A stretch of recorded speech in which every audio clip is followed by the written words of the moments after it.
The book that has defeated every mind that has ever tried to read it. Is it a real possibility, or just a figment of humanity's imagination? A mere urban legend? Is this rumor ultimately a good thing or a bad thing? Tonight, once again, we'll examine whether it's true or not from a Japanese perspective. Section 1. Hook. Imagine a book.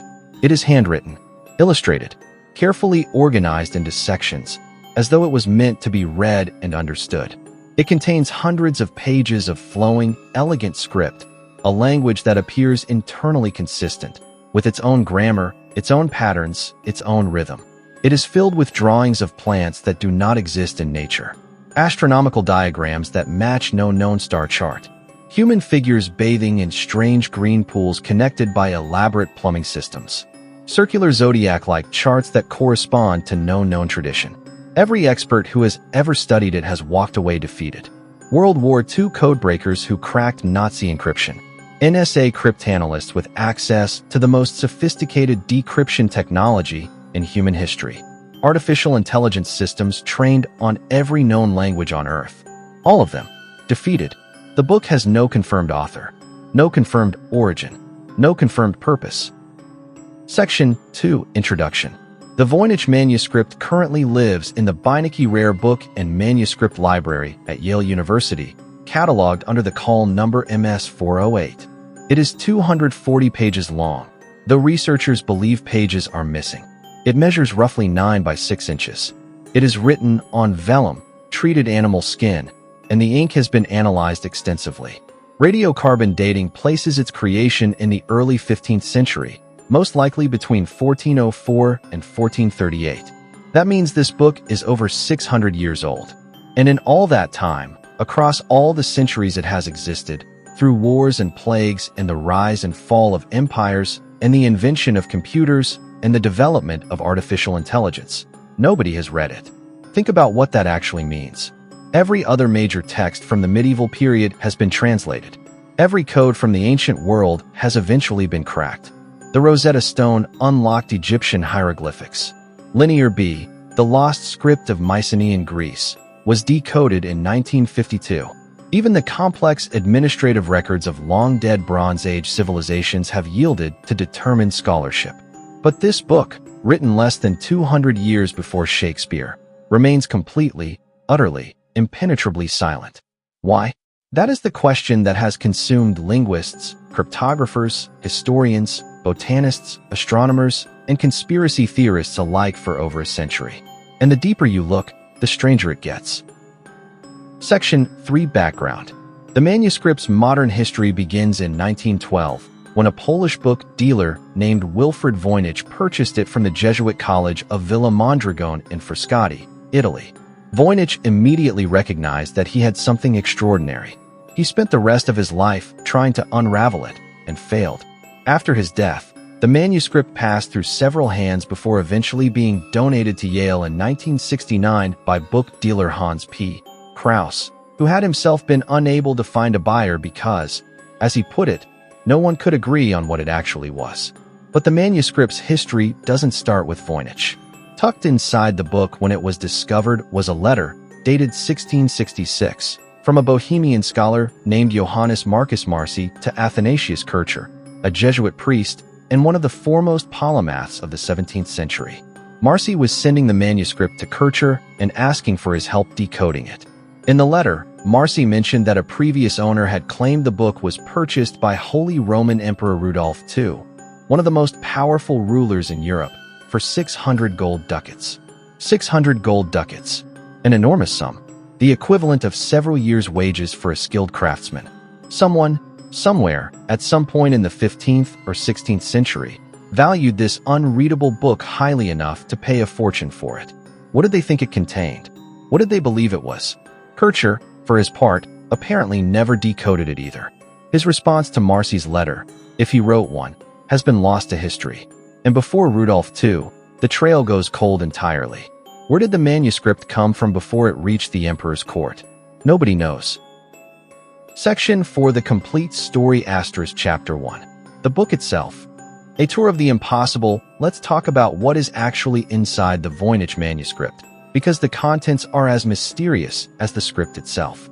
Researchers have divided the book into 6 thematic sections based on the illustrations. The first is the herbal section, the longest part of the book, filled with drawings of plants. Roots, stems, leaves, flowers, all rendered with apparent botanical care. The problem: the vast majority of these plants do not correspond to any known species on Earth. Some bear faint resemblances to real plants, a suggestion of a sunflower here, something like a water lily there, but they are not real plants. They are plants that have never existed. Why would someone fill a book with invented plants? What purpose would that serve? The second section is astronomical. It contains circular diagrams with stars and what appear to be representations of the sun and moon. Some researchers have tried to match these diagrams to medieval European astronomical traditions. None match precisely. The third section is called the biological section, and it is perhaps the most visually striking. It shows small human figures, most of them female, bathing in pools and channels filled with a green liquid. The pools are connected by elaborate pipe-like structures. The figures appear calm, even content. What is being depicted? A medical treatment? A cosmological diagram? A map of some internal system of the body? A purely symbolic image? Nobody knows. The fourth section contains pharmaceutical imagery, jars and vessels that resemble apothecary containers alongside plant drawings. The fifth section is astrological, featuring zodiac-like circular charts with figures arranged around them. The sixth section, the final one, contains dense blocks of text with no illustrations at all. It is sometimes called the recipes section on the assumption that it might contain instructions of some kind. Every section is written in the same unidentified script. Every section remains unread. Asterisk Chapter 2. The language that should not be a language here is where the mystery deepens into something genuinely unsettling. When linguists and cryptographers first began seriously analyzing the Voynich script in the 20th century, they expected one of two things: either a known cipher applied to a known language, or a completely random hoax with no underlying structure. What they found was neither. The Voynich text behaves like a real language. It follows something called Zipf's law, a statistical principle that governs natural languages. In any natural language, a small number of words appear very frequently, and a large number of words appear rarely. The Voynich text follows this distribution almost perfectly. The text shows consistent patterns of word structure. Certain letter combinations appear regularly, others never appear.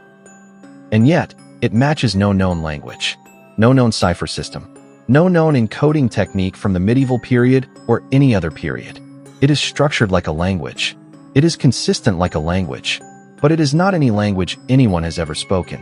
In 1921, cryptanalyst William Friedman, the man who would later lead the U.S. Army's code-breaking efforts in World War II and become one of the greatest cryptographers in American history, turned his attention to the Voynich Manuscript. He and his team worked on it for years. They produced nothing conclusive. In his private notes, later discovered after his death, Friedman wrote that he believed the manuscript might represent an early attempt at a constructed philosophical language, a universal language designed to bypass the confusion of natural tongues. But even he admitted he couldn't prove it. Asterisk Chapter 3. The code breakers who failed. The history of attempts to crack the Voynich manuscript reads like a hall of fame of human intellectual achievement and a catalog of humiliation. During World War II, with the most urgent possible motivation to crack difficult codes, multiple intelligence analysts spent their off hours attacking the Voynich problem. None succeeded. He argued that this method could produce text with the statistical properties of a natural language while containing no actual meaning. His paper attracted enormous attention.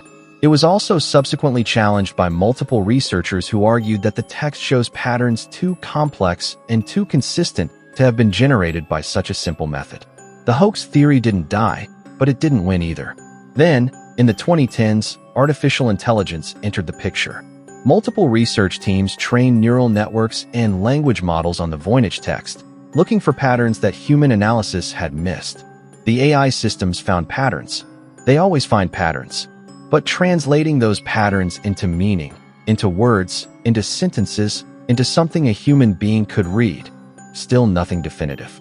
Asterisk Chapter 4.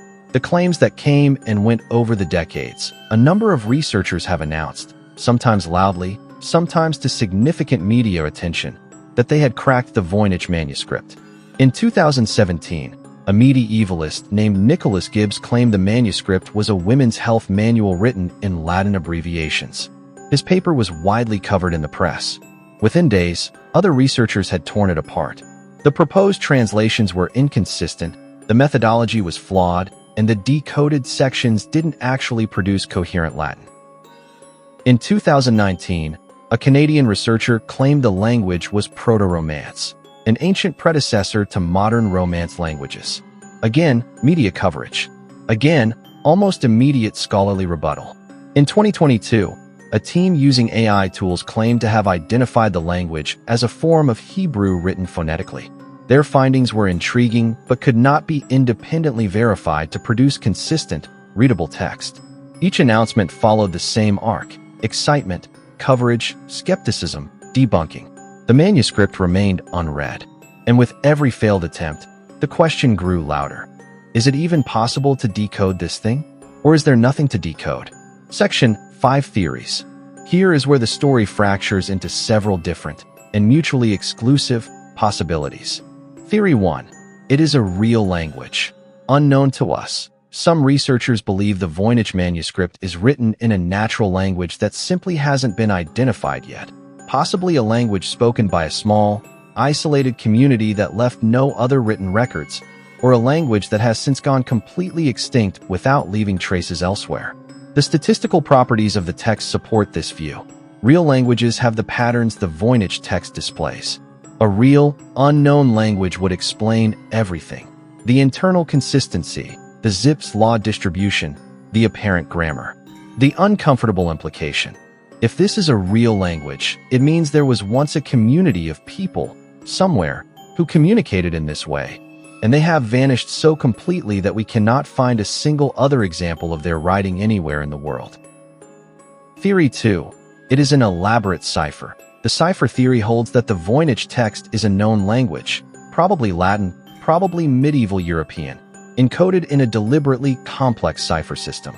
This was the dominant assumption among cryptographers for most of the 20th century. The problem is that no known cipher system from the medieval period, or any other period, produces text with the specific statistical properties the Voynich manuscript displays. Most ciphers, when analyzed statistically, reveal themselves. They have fingerprints. The Voynich text has fingerprints that don't match any known cipher. Either it's an unknown cipher of extraordinary sophistication, or it's something else entirely. Theory 3. It is a hoax, meaningless by design. The hoax theory is perhaps the most intellectually satisfying and the most troubling. Under this view, the Voynich manuscript was created by a skilled forger to deceive a wealthy buyer, possibly Emperor Rudolph II himself, into paying an enormous sum for a book of impressive-looking nonsense. A 15th century con man who understood enough about language statistics to fake a convincing one, who spent months or years producing hundreds of pages of elaborate, internally consistent gibberish, who invented impossible plants and drew astronomical diagrams and filled a book with images of bathing women, all to fool someone into thinking they were buying secret knowledge. It's audacious, it's dark, and it is entirely plausible. The problem, the sheer effort involved. This one, if it is a hoax, is the most extravagant and meticulous hoax in recorded history. Theory 4. It is a constructed language, the first of its kind. William Friedman's suggestion that the manuscript represents an early attempt at a philosophical or universal language has never been fully abandoned. In the medieval and Renaissance periods, scholars dreamed of creating a perfect language, one that would be logical, universal, and capable of expressing any thought without the ambiguity of natural speech. If someone attempted to create such a language in the 15th century and used this manuscript to record it, that would explain everything: the internal consistency, the non-correspondence to any natural language, the apparent structure that nonetheless yields no known meaning. It would also be historically significant beyond the manuscript itself, the first attempt at a constructed language, predating later efforts by centuries. But again, no proof. Theory 5. The paranormal and the fringe.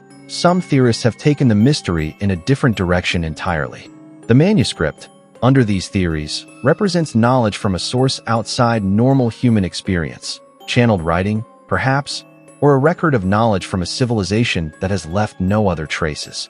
The impossible plants have been interpreted as species from another world, or from a prehistoric Earth, or from an alternate timeline. The astronomical diagrams have been linked to star systems not visible from Earth with the naked eye. These theories. Section 6 Deep Analysis. Contradiction 1. The statistics say yes. The translation says no. The most profound contradiction at the heart of the Voynich mystery is this. Every statistical test applied to the text suggests it has the properties of a real language, and yet no one can read it. This shouldn't be possible. Statistical analysis of language is extraordinarily reliable. When applied to known languages, it produces accurate results. When applied to known nonsense, it produces different results. The Voynich text consistently scores as language-like across multiple different statistical measures. But if it's a language, someone should have been able to read it by now. The only way to reconcile these two facts is to accept one of two uncomfortable possibilities. Either it represents a language so completely lost that no trace of it exists anywhere else in the world, or someone in the 15th century was clever enough to fake language statistics centuries before the concept of statistical linguistics existed. Both possibilities are staggering. Contradiction 2. The illustrations don't help. They deepen the mystery in most illustrated manuscripts. The pictures provide context for the text. If you can't read the words, the images at least give you a hint. In the Voynich manuscript, the images make things worse. Plants that don't exist. Either the illustrator was depicting a world fundamentally different from the one we know, or the illustrations themselves are part of the code. Or, most unsettling of all, the illustrations are as meaningless as some believe the text to be, and the entire book is an extraordinary monument to purposeful deception. Contradiction 3. The radiocarbon date creates more questions than it answers. The radiocarbon dating of the vellum, placing it between 1404 and 1438, tells us when the material was prepared. It does not tell us when the book was written. Vellum could be stored for decades before being used. It could be old material repurposed later. The ink has been separately analyzed and is consistent with the 15th century, but ink analysis is less precise than radiocarbon dating. More troublingly, the date tells us nothing about who wrote it, where it was written, or why. A book from the early 15th century in an unknown script, with unknown illustrations, of unknown origin and unknown purpose. Every answer generates 3 new questions. That is the defining characteristic of the Voynich manuscript. Section 7 Modern Implications. The Voynich manuscript matters today for reasons that go far beyond academic curiosity. In an age of machine learning and artificial intelligence, it has become a benchmark, a test case for the limits of what computational analysis can achieve. If our most powerful AI systems, trained on every digitized text in human history, cannot crack this 600-year-old book, what does that say about the limits of machine intelligence? What does it say about the nature of language itself? About whether meaning can exist in a form that resists all attempts at decoding? The manuscript has also become central to debates in the history of cryptography. Understanding its origins, whether it is a natural language, a cipher, or a constructed system, would rewrite our understanding of what people in the 15th century were intellectually capable of. A sophisticated constructed language in 1420 would predate the Enlightenment by over 2 centuries. A cipher complex enough to defeat modern AI would suggest the existence of a cryptographic tradition we have no other evidence of. In either case, someone, somewhere, in the early 15th century was doing something far more intellectually remarkable than the history books have recorded. And they left only this single, silent, impenetrable book to prove it.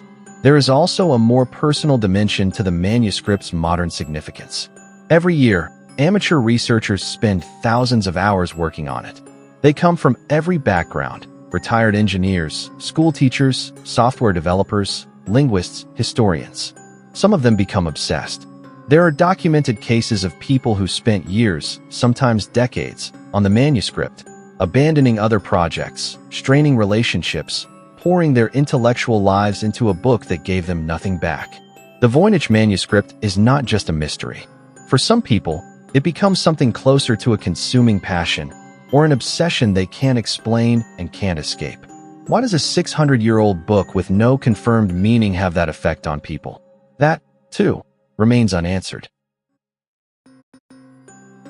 Section 8. Final question. We have looked at the Voynich Manuscript from every angle. We have examined the script that behaves like a language, but isn't any language we know. The plants that look like they were drawn from life, but don't exist in nature. The astronomical diagrams that don't match our sky. The bathing figures in their green pools, connected by their mysterious pipes, going about whatever it is they are doing in total, unbroken silence. We have considered the possibility that it is a lost language, the last remnant of a vanished people. We have considered the possibility that it is a cipher so complex that 6 centuries of the world's greatest minds have failed to crack it. We have considered the possibility that it is the most elaborate, most expensive, most sustained hoax in human history, meaningless by design. We have considered the possibility that it is the first constructed language, someone's dream of a perfect communication system, lost because the dream died with its creator. And we cannot rule any of them out. The book sits in Yale's Beinecke Library right now, in a climate-controlled vault. Anyone can view a high-resolution digital scan online. Millions of people have looked at it. Not one of them has read it. Here is what I want to leave you with. Sometime in the early 1400s, in a world without printing presses, without computers, without the global exchange of information we take for granted, someone sat down and produced this book. They spent months or years on it. They had a reason. So here is the question that I think matters most. What if the Voynich Manuscript was never meant to be decoded by us? What if it was written for a specific reader, one person or one group, who understood it perfectly, used it, and then disappeared? And what if the real message of the book isn't in the text at all, but in the simple, staggering fact of its existence? A reminder that knowledge can vanish, that meaning can be lost, that the most carefully preserved things can become the most perfectly silent. What do you think the Voynich Manuscript really is? Leave your answer in the comments. Your voice is what keeps this channel alive. Don't forget to subscribe and drop a like. See you in the next episode.